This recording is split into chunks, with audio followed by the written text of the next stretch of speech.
हाँ तो फ्रेंड्स, आज कक्षा 10 के लिए विषय विज्ञान उपविषय रसायन विज्ञान पाठ 2 है। हम लोग क्षारक एवं लवण, और इस क्रम में आज हम पिछली बार आपको बता चुके थे लवणों के नाम और मुख्य लवण जो हम आपको बताया 6 प्रकार के लवण हमें पढ़ने हैं। और इनमें कौन कौन से लवण हैं? एक तो साधारण लवण था जिसे हम खाने का नमक के नाम से जानते हैं, सोडियम क्लोराइड। नंबर 2 पर था कास्टिक सोडा, नंबर 3 पर घावन सोडा, 4 पर बेकिंग सोडा और 5 पर व्यंजक चूर्ण या ब्लीचिंग पाउडर, और नंबर 6 पर आएगा आपका प्लास्टर ऑफ पेरिस। आपके सिलेबस में ये 6 साल्ट दे रखे हैं जिनके बनाने की विधि मालूम कर लेता है, उनके गुण और उपयोग मालूम कर लेता है। कभी कभी एक नंबर के प्रश्न में ये मालूम कर लेता है कि इस साल्ट का क्या रासायनिक नाम है, क्या अणुसूत्र है। तो मतलब कुल मिलाकर के इस टॉपिक पर आपके लिए कम से कम 4 नंबर आपको आराम से मिल जाते हैं। ठीक है, तो 2 से 4 नंबर तक का ये टॉपिक है, बड़े ध्यान से आपको समझना है। तो सबसे पहले हम बात करते हैं सोडियम क्लोराइड की, अर्थात साधारण लवण की, जो खाने के नमक से हम जानते हैं इसको। तो बच्चों, हमने एक टॉपिक पढ़ा था लवण, और लवण की परिभाषा मैंने आपको बताई थी, अम्ल प्रबल अम्ल और प्रबल क्षार जब आपस में विक्रिया करते हैं तो एक ठोस पदार्थ बनाते हैं और जल बनाते हैं। तो ठोस पदार्थ बनता है तो लवण होता है। उस लवण के ही आज हम ये विभिन्न विभिन्न यौगिक पढ़ रहे हैं या लवण के रूप में पढ़ रहे हैं। तो देखिए, हम साधारण नमक की बात करते हैं। यदि हम साधारण नमक की बात करें सबसे पहले तो NaCl इसका अणुसूत्र होता है। और हम सबसे पहले साधारण नमक जैसे कॉमन साल्ट का नाम जानते हैं, इसका ये नाम हो गया सामान्य नाम। और नंबर 2 पर यदि बात करें इसके अणुसूत्र की, तो अणुसूत्र आपका NaCl हो गया। और इसके साथ साथ हमें इसके बनाने की विधि की बात करते हैं। तो बच्चों, NaCl को बनाने के लिए हमें सबसे पहले जो समुद्री जल होता है, हमसे पहले बात करते हैं समुद्री जल के लिए। समुद्री जल में सबसे ज़्यादा नमक की मात्रा पाई जाती है, क्योंकि उसमें नदियों से बहकर आने वाले पानी में बहुत लवण होते हैं। और जब हम उस पानी को किसी क्यारी में या किसी बड़े बर्तन में भरकर रख देते हैं तो सूर्य की धूप से उसका बाष्पीकरण होना प्रारंभ हो जाता है, और जो कॉमन साल्ट है हमारा साधारण नमक, वह ठोस अवस्था में प्राप्त होना प्रारंभ हो जाता है। इस लवण में बहुत सी अशुद्धियाँ होती हैं। इन अशुद्धियों को पृथक करके हम खाने योग्य नमक बना लेते हैं, जिसमें आवश्यक तत्व आयोडीन वगैरह भी मिला करके हम उसको और अधिक उसकी क्वालिटी बढ़ा लेते हैं। तो देखिए, इसके बनाने की विधि क्या होगी? बनाने की विधि इसकी जो है,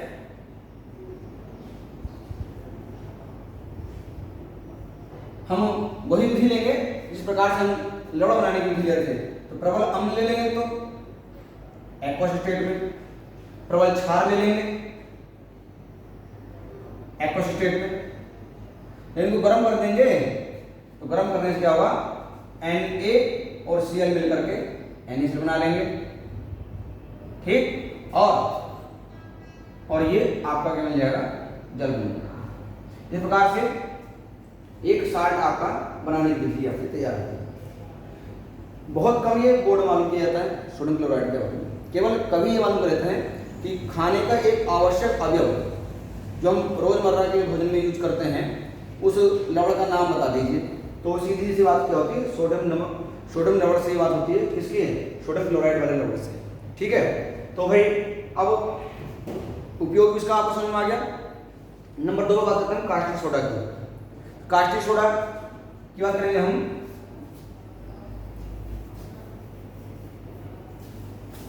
तो पहले तो इसका व्यापारिक नाम यदि बोलेंगे हम,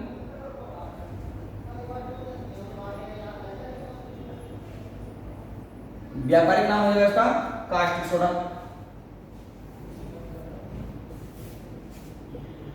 ठीक, रासायनिक नाम हो जाएगा इसका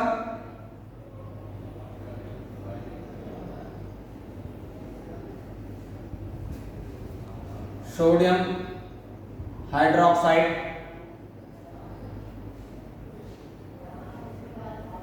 और यदि हम बोले अणुसूत्र की बात करें इसके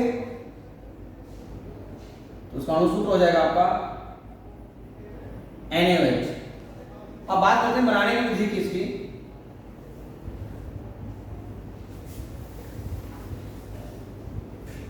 बच्चों एक नंबर का प्रश्न तो आपको इनमें से मालूम कर लेते हैं कभी ऑब्जेक्टिव में, ठीक, कि स्कॉटिश सोडा का फॉर्मूला क्या है, रासायनिक नाम क्या है, इस प्रकार से बन के आ सकते हैं। अब एक विधि आती है आपकी क्षार क्लोर विधि। क्षार क्लोर विधि में क्या होता है, सोडियम हाइड्रोक्साइड बनाने के लिए सोडियम क्लोराइड के जलीय विलयन को विद्युत अवरण कराया जाता है, जिससे क्लोरीन और हाइड्रोजन पृथक हो जाती है और सोडियम हाइड्रोक्साइड प्राप्त होता है। तो देखिए अब हमने आपसे कहा सोडियम क्लोराइड का जलीय विलयन बोलते ब्राइन। तो सोडियम क्लोराइड जब आप एक्वस स्टेट में लेंगे तो सिंपल सी बात है, ये Na कैटायन और Cl anion में आ जाएगा।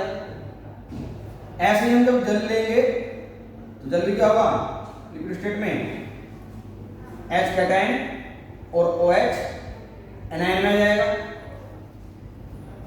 अगर हम इसको मिला लें, ठीक, तो आपको मिलेगा इसमें NaCl एक्वस स्टेट में, H2O,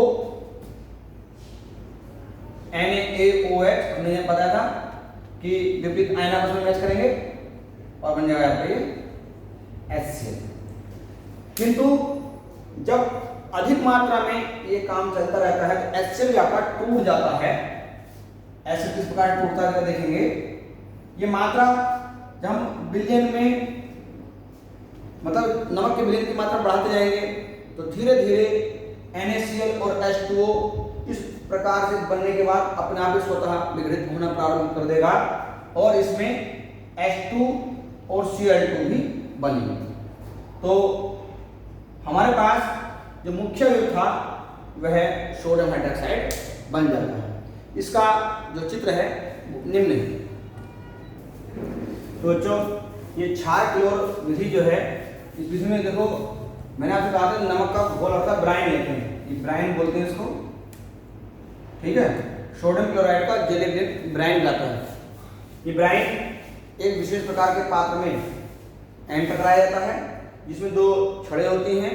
इन छड़ों पर जैसे ही हम नमक का ब्राइन अंदर प्रवेश कराते हैं, इसमें एक लेयर होती है जो दोनों छड़ों को, एक एनोड और एक कैथोड होती है, पृथक करती है और इसमें आयनों को आना जाना अर्थात इंटरचेंज करने के लिए ये छिद्रित लेयर होती है, जिसमें आयनों की आवाजाही आराम से हो सकती है। जब हम नमक का घोल अर्थात ब्राइन बर्तन में प्रवेश कराते हैं तो विद्युत अवरण के कराने पर अर्थात जो ये हमारे पास एनोड कैथोड है, इन पर हम बाहर से विद्युत स्रोत लगाते हैं तो ऑटोमेटिकली इस नमक के ब्राइन का अपघटन होना प्रारंभ हो जाता है, जो कि मैंने अभी आपको पीछे बताया था। एक बार दोबारा सुनेंगे आप। जो आपका NaCl है वह स्वतः ही Na कैटायन में और Cl anion में टूटना प्रारंभ हो जाएगा। जैसा आपका जल था, जल भी H कैटायन में और OH anion में टूटना प्रारंभ हो जाएगा और प्रक्रिया चलते चलते क्या हो जाएगी, आपकी ये NaCl प्लस H2O और ये NaOH प्लस HCl बन जाएगा। HCl भी अपने द्वारा रूप में यदि करें अपने आप ही स्वतः जब बहुतायत मात्रा में इकट्ठा होता रहता है तो HCl भी अपने आप ही H2 में और Cl2 में टूटना प्रारंभ हो जाता है। इस प्रकार से लगातार NaOH और सोडियम क्लोराइड का जो ब्राइन का यूज करा हुआ अर्थात अपघटन के पश्चात जो शेष विलयन बना है वह बाहर निकलता रहता है, जिसमें NaOH भी होता है। तो जो हमारे पास एनोड मिलती है क्लोरीन और कैथोड मिलती है आपकी हाइड्रोजन गैस, ठीक है। इस प्रकार ये क्वेश्चन बहुत ही मोस्ट है, ये कई बार मालूम कर लिया गया बोर्ड में। इसको आप चित्र सहित उपयोग और गुण सहित आपको इसको याद करना है। तो बच्चों देखिए हमारे पास 1 2 ये टॉपिक हमारे क्लियर हो चुके हैं। अब बात करते हैं तीसरे टॉपिक की, धावन सोडा। तो धावन सोडा जब हम बात करेंगे तो सबसे पहले वही बात, पहले रासायनिक नाम लिखेंगे इसका। रासायनिक नाम से क्या आप व्यावहारिक नाम या सामान्य नाम इसका जानते ही हैं, जो मैंने अभी बोला था। और क्या नाम होता है ये, नाम था आपका धावन सोडा, ठीक। और रासायनिक नाम मैंने अभी आपको बता रहा हूं आपको, इसका जो होता है सोडियम कार्बोनेट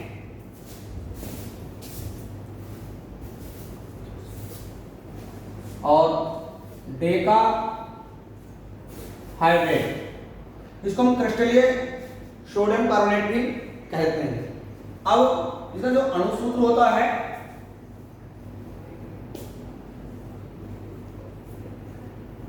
अणुसूत्र होता है इसका Na2CO3 इंटू 10H2। देखो अगर हम शुष्क सोडियम कार्बोनेट की बात करते हैं तो क्या था आपका सोडा एस Na2CO3, ये समझने वाली बात है, जिसे निर्जल सोडियम कार्बोनेट कहते हैं।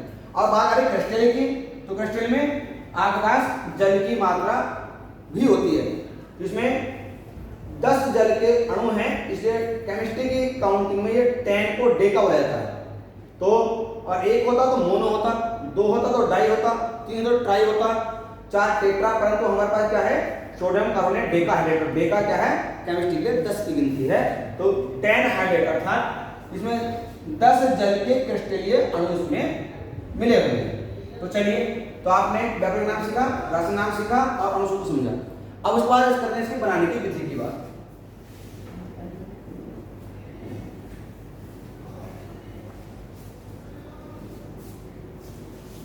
बनाने की विधि से पहले हम बात करते हैं, सिंपल सी बात है, अगर हम सोडियम हाइड्रोक्साइड ले लें और इसमें सोडियम हाइड्रोक्साइड में CO2 गैस प्रवाहित कर लें, ठीक, तो हमारे पास सोडियम हाइड्रोक्साइड और CO2 मिलाएंगे तो हमारे पास Na2CO3 बनाना हमें, तो यहाँ पर Na के दोहरे लेंगे और यहां से इसमें देखते हैं Na2CO3 और हमारे पास H2 यहां से शेष निकल जाएगा। तो सोडियम कार्बोनेट बनाने के लिए हम सोडियम हाइड्रोक्साइड में कार्बन डाइऑक्साइड गैस प्रवाहित करके सोडियम कार्बोनेट प्राप्त कर सकते हैं और इसमें हाइड्रोजन गैस पृथक हो जाती है। बैलेंस करके देखते हैं, Na के 2 हैं पर, Na के 2 हैं पर, कार्बन का 1 है, कार्बन का 1 है, O के 2 2 4 हो गए हैं पर, ठीक। तो यहाँ कितना 3, सॉरी ये जल निकलेगा, ओके। तो क्या बना आपका सोडियम हाइड्रोक्साइड में CO2 गैस प्रवाहित करते हैं तो सोडियम कार्बोनेट और जल बनता है। अगर ये भाप रूप में है तो इसको क्या करते हैं एयर बनाते हैं, ये लिक्विड रूप में प्राप्त होता है तो क्या करता है इसको एल्सियस बोलते हैं। जब ज्यादा हीट करते हैं तो भाप बन के ऊपर उड़ जाता है और क्या बनता है सोडियम कार्बोनेट बचता है। चलिए, अब ये तो बात है केवल आपकी सोडियम कार्बोनेट की, जो मैंने आपको बताया निर्जल सोडियम कार्बोनेट, बट हम पढ़ रहे हैं डेका हाइड्रेट, तो क्या करते हैं इसको सोडियम कार्बोनेट को सांद्रित करते हैं। ये सांद्रित का मतलब क्या है, अर्थात बार बार जल मिला करके इसको गर्म करते हैं, ठंडा करते हैं, गर्म करके फिर ठंडा करते हैं, जिससे क्या होता है जल के जो क्रिस्टलीय अणु होते हैं वो आपस में साल्ट के साथ जुड़ जाते हैं और क्या बन जाता है सोडियम कार्बोनेट और डेका हाइड्रेट बन जाता है, अर्थात ये क्रिस्टलीय सोडियम कार्बोनेट बन जाता है। अब ये तो थी आपकी प्रयोगशाला विधि। अब प्रयोगशाला विधि के साथ साथ मैं आपको एक व्यापारिक विधि और बताता हूँ। व्यापारिक विधि इसकी बहुत सारी है बनाने की, और 2 विधि मुख्य हैं, ली ब्लॉक विधि और एक है आपकी साल्वे अमोनिया विधि। मैं आपको यहाँ पर ली ब्लॉक विधि बताऊंगा और बहुत सिंपल तरीके से आपको समझना है। देखिए, तो ली ब्लॉक विधि के लिए अब आप देखेंगे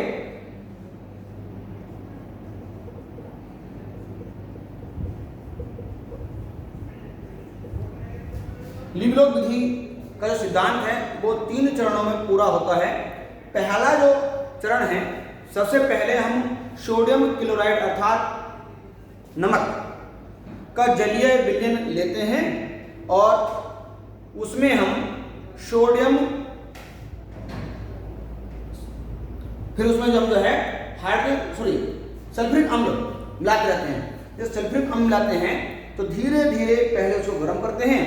गर्म करने से उसमें जो है HCl की वाष्प बनती है और वाष्प धीरे धीरे उड़ना प्रारंभ हो जाती है। जब तक वाष्प निकलती रहती है तब तक हम एक पदार्थ को गर्म करते हैं और जब वाष्प निकलना बंद हो जाती है तो हम बर्तन को ठंडा कर लेते हैं, अर्थात उसमें जो तापमान थोड़ा सा गिराने लगते हैं और बचा हुआ जो पदार्थ है वो साल्ट केक नाम से जाना जाता है। और हम इसको पहले समझा रहे हैं, देखिए पहले। और साल्ट केक को फिर हम क्या करते हैं, साल्ट केक को हम फिर भट्टी में ले जाते हैं, काली राख वहाँ बनाते हैं जहाँ पर कैल्शियम कार्बोनेट के साथ अभिक्रिया कराते हैं। वहाँ पर सोडियम कार्बोनेट राख के रूप में प्राप्त हो जाता है। फिर उसको खलबला करके हम सोडियम कार्बोनेट के क्रिस्टल बनाते हैं। अब तीनों पदों को जो मैंने आपको वर्णन किया, मैं उसको एक एक करके आपको समझा रहा हूँ। देखिए, जो पहला जो स्टेप आएगा उस स्टेप में हमें क्या करना है, सबसे पहले सोडियम क्लोराइड का ब्राइन अर्थात जलीय विलयन लेना है और उसमें हमें H2SO4 मिलाना है, कंसंट्रेट अर्थात सांद्र। उसके बाद जब अभिक्रिया कराएंगे तो सोडियम और सल्फेट मिलकर के सोडियम सल्फेट बना लेंगे। यहां पर Na के 2 हैं, बैलेंस एड कर लेने से कुछ देर बाद, और यहां पर बनेगा HCl, HCl की भाग बनेगी और बर्तन से निकलना प्रारंभ हो जाएंगे। Na के यहां पर 2 हैं तो Na के यहां 2 ले लेंगे और Cl के यहां पर 2 जाएंगे तो यहां पर भी 2 लिखने पड़ेंगे। तो H के यहां 2 हैं, यहां पे 2 हो गए, अर्थात समीकरण पूरी बैलेंस हो गई। अब जब ये सोडियम सल्फेट बन जाता है पहले स्टेप में, तो ये जब बर्तन को ठंडा करते हैं तो ये कड़ा और ठोस हो जाता है, बर्तन में जम जाता है। इसे बर्तन में से निकाल करके पीट करके हथौड़े से बारीक चूर्ण बना लिया जाता है। फिर हम ले जाते हैं इसे भट्टी में, ठीक, प्रारंभ में। अब भट्टी में ले जाकर क्या करते हैं, सोडियम सल्फेट को ले जाकर के एक बार कार्बन के साथ, एक बार कैल्शियम कार्बोनेट के साथ अर्थात चूना पत्थर के साथ करते हैं इसका अभिक्रिया।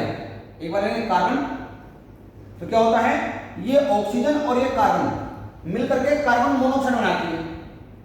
अब चूंकि यहाँ कार्बन के 1 है, यहाँ पर ओके 4 है, तो हमने 4 ले लिया यहाँ पर, तो ये कितना हो यहाँ पर 4 कार्बन मोनोऑक्साइड गैस के रूप में प्रस्तुत हो जाती है।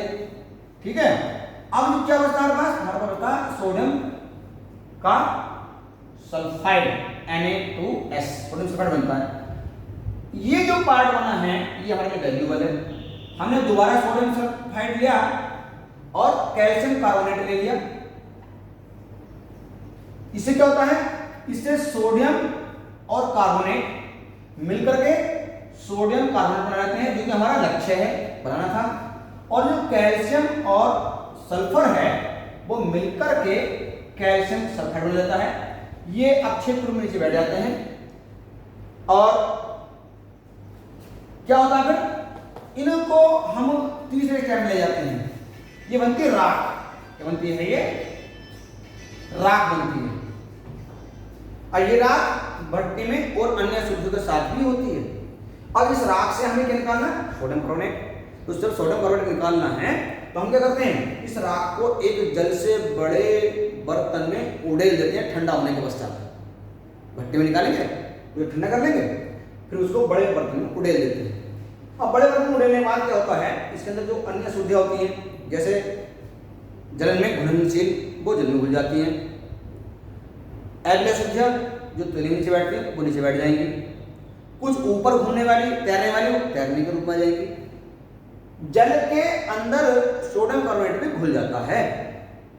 फिर हम क्या करते हैं, उसको छान करके अलग निकाल लेते हैं सोडियम कार्बोनेट को, और बार बार जल को गर्म करते हैं, ठंडा करते हैं, गर्म करते हैं, ठंडा करते हैं, अर्थात शामिल कर लेते हैं, जिससे सोडियम कार्बोनेट के क्रिस्टल प्राप्त हो जाते हैं।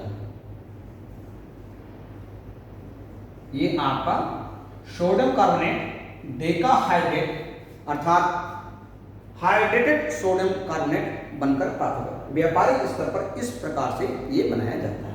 ये सिद्धांत के 3 हिस्से हैं। पहला था आपका साल्ट केक बनाना, दूसरा था काली राख बनाना और तीसरा था आपका काली राख से सोडियम कार्बोनेट को क्रिस्टल रूप में पृथक करना। ठीक है। अब देखिए अगला जो टॉपिक आता है आपका वो आता है बेकिंग सोडा। तो इधर खाने का सोडा बोलते हैं। ठीक है। तो व्यापारिक नाम इसका हो गया बेकिंग सोडा और जो रासायनिक नाम हो गया इसका, ठीक है, सोडियम बाइकार्बोनेट। सोडियम बाइकार्बोनेट, इसे हम सोडियम बाइकार्बोनेट को लिखते कैसे हैं? अनुसूत्र रूप में NaHCO3 लिखते हैं। तो इसका एक नाम वो हो जाएगा sodium hydrogen carbonate. Sodium hydrogen carbonate.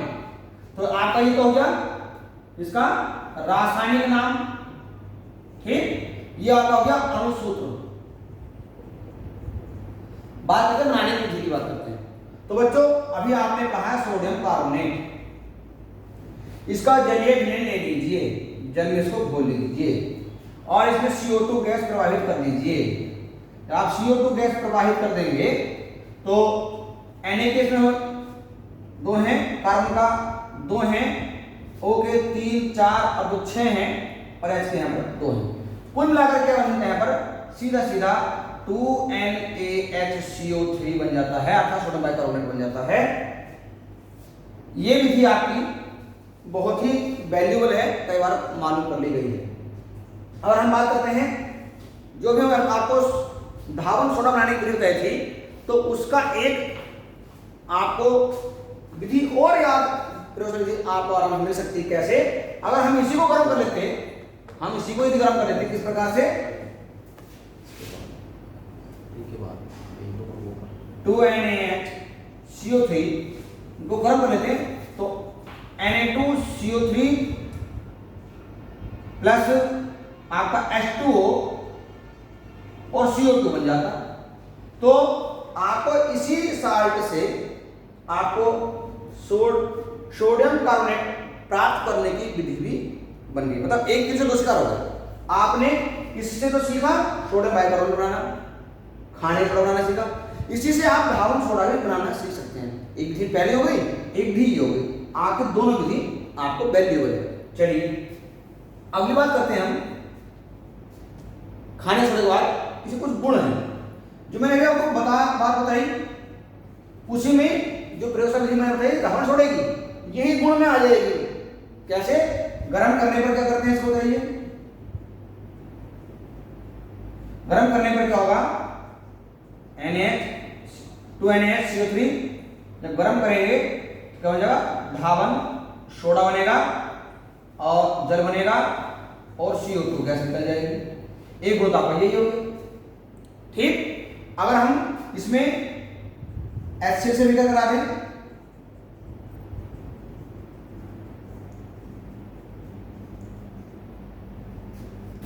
NaHCO3 plus HCl, ठीक, तो क्या होगा वहां पर हमारे पास? हमें 2 लेंगे यहाँ पर, क्योंकि एक HCl और H के साथ विलय करेंगे 2H के साथ, तो 2 H ये रहे और एक ये रहा।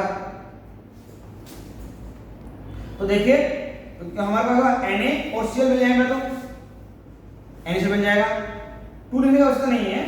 अब देखो यहाँ पर क्या होगा? हमारे पास NaCl हो गया और हमारे पास ये H 2H है, एक और इसमें कट जाएगा,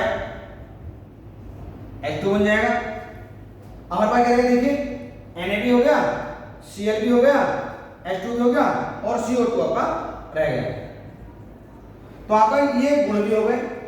गर्म करने पर आपका सोडियम कार्बोनेट और सोडियम बाइकार्बोनेट को हम एसिड से विलय कराते हैं तो NaCl प्राप्त हो जाएगा, जल और कार्बन डाइऑक्साइड गैस निकल जाएगी। ब्लीचिंग पाउडर देखिए, अब टॉपिक आपका है ब्लीचिंग पाउडर आ गया, जिसे ब्लीचिंग पाउडर कहते हैं। ब्लीचिंग पाउडर का जो अणुसूत्र है CaOCl2 है इसे हम CaOCl इंटू Cl लिख सकते हैं। इसे कैल्शियम हाइपोक्लोराइड के नाम से भी जानते हैं, सोडियम कैल्शियम क्लोरो हाइपोक्लोराइड के नाम से इसको जानते हैं।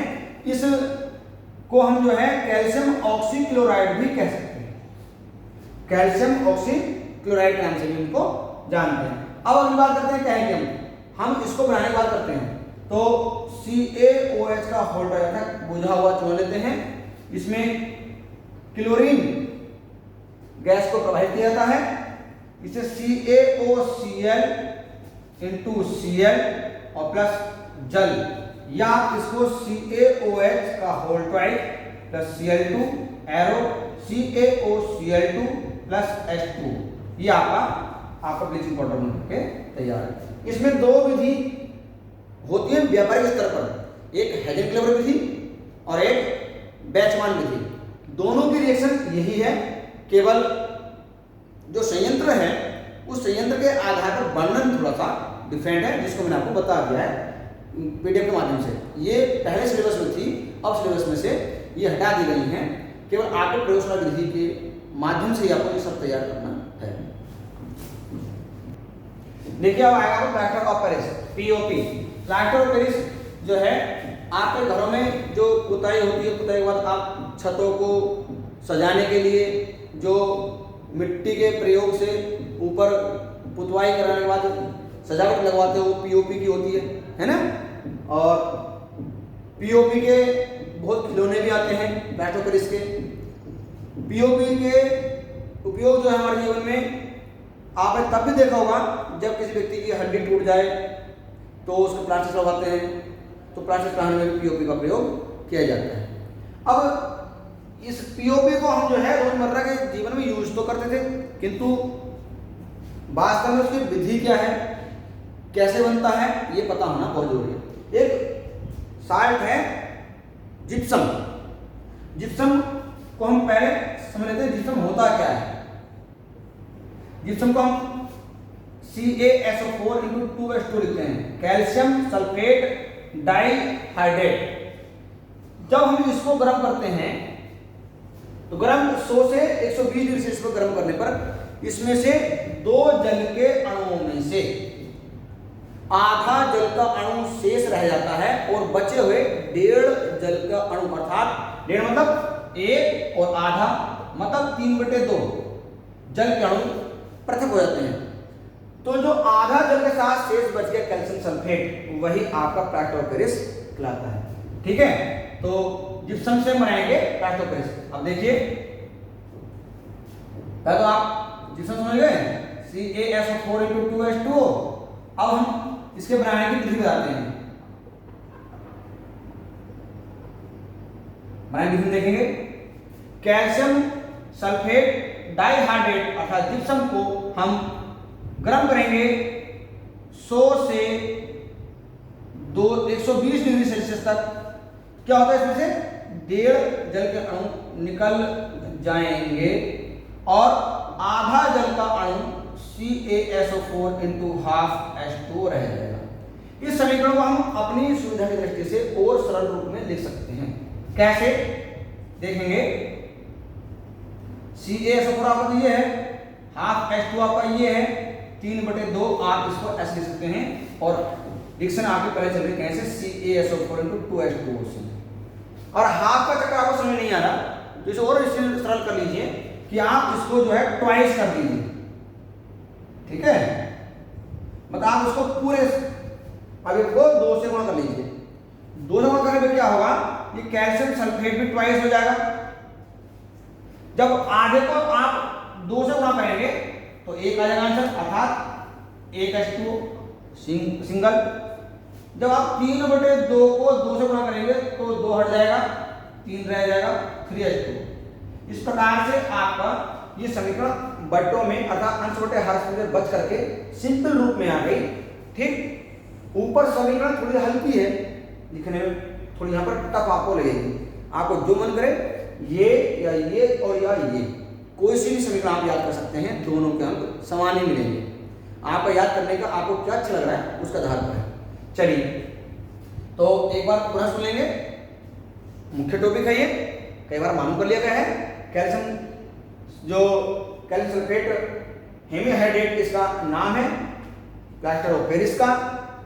और इस विधि जो है वो जिप्सम को गर्म करके 100 से 120 डिग्री सेल्सियस पर गर्म करके प्राप्त की जाती है। इसमें 1.5 इलेक्ट्रॉन पृथक हो जाता है।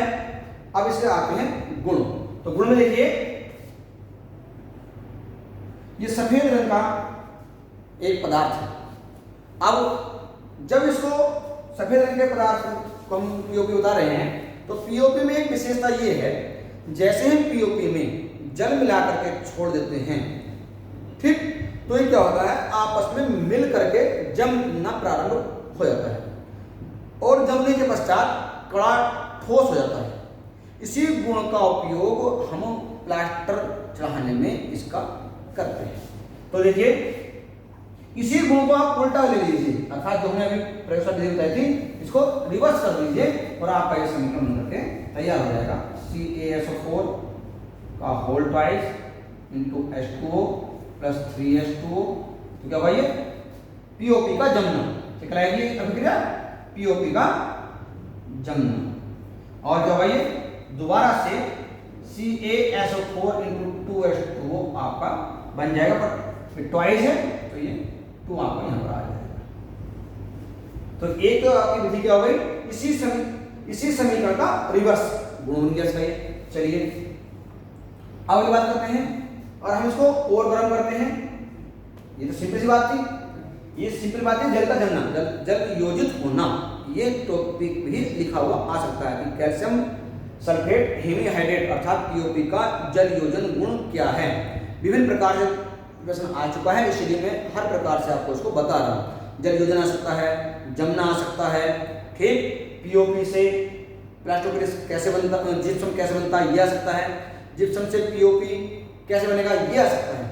तो प्रश्न को घुमा करके वो कितनी प्रकार मालूम कर ले उसका तरीका है, परंतु आपको ये हर प्रकार से सीखना है। चलिए अब बात करते हैं इसके ऊष्मा का प्रभाव की बात करते हैं। जब हम गर्म करते हैं तो 200 डिग्री सेल्सियस पर जब गर्म करते हैं तो इसका जो जल का हिस्सा है वो सब पृथक हो जाता है, ठीक। CaSO4 और जल का सब हिस्सा इसमें, अगर डबल ग्रुप में लिखेंगे आप तो डबल में क्या हो जाएगा, डबल लिखेंगे तो क्या होगा, जो मैंने अभी आपको बताई इस बात, ठीक। तो ये हाफ का डबल हो जाएगा, ये H2 हो जाएगा, ये फिर H2 हो जाएगा, यहाँ 2 हो जाएंगे। और हम जो और गर्म करेंगे CaSO4 को और 4 डिग्री सेल्सियस गर्म करते हैं तो ये अपने मूल अवयव में टूट करके आ जाता है। कैसे कैसे, कैल्शियम ऑक्साइड में आ जाएगा, सल्फर डाइऑक्साइड में आ जाएगा। अब क्या करेंगे इसमें, हमारे पास Ca अलग आ गया, CaO, SO2 आ गया, और हमारा क्या रहेगा, 4 है, 2, 3 और एक हमारे पास नवजात ऑक्सीजन के रूप में और सिंगल बचा। किंतु हमारे पास क्या है, हमारे पास इसको बैलेंस करने का अभी पूरा हिस्सा प्राप्त नहीं हो रहा। तो कहेंगे कि हम यहाँ 200 लेते हैं तो कैल्शियम यहाँ पर डबल हो जाएंगे, सल्फर के यहाँ 2 हो गए, ठीक, यहाँ ऑक्सीजन हो गए 4 में 8 हो गए, तो 2 और 2 4 और 2 6 हो गए, शेष बचे 2 ऑक्सीजन आपके यहाँ पृथक हो गए। आगे ये 2 गुण मुख्य गुण है, कई बार मालूम कर लिए जाते हैं। अब आते इसके उपयोग की, उपयोग मैंने आपको बात तो बता दिए किस रूप में, ये खिलौनों को बनाने में, घरों की सजावट के रूप में, हड्डी टूटने पर प्लास्टर चढ़ाने में, और जिप्सम से पीओपी बनाने में, पीओपी से जिप्सम बनाने में, इस प्रकार के विभिन्न कार्यों में इसका प्रयोग किया जाता है। अब जो टॉपिक्स आएंगे वो एनसीईआरटी के एक्सरसाइज के क्वेश्चन से संबंधित प्रश्न आएंगे। देखिए तो बच्चों, ये टॉपिक जो मैंने आपको बताया है इतना तो आपको मैं समझा दिया। जो शेष टॉपिक्स है वो आपको पीडीएफ के माध्यम से मिलेंगे, और जितना हो सके इसको बार बार देखिए, बार बार समझिए। यदि कोई समझ में नहीं आता है तो आप मालूम कर सकते हैं पर्सनली मुझसे, और चैनल को अधिक से अधिक सब्सक्राइब कीजिए, वीडियो को लाइक कीजिए। ओके।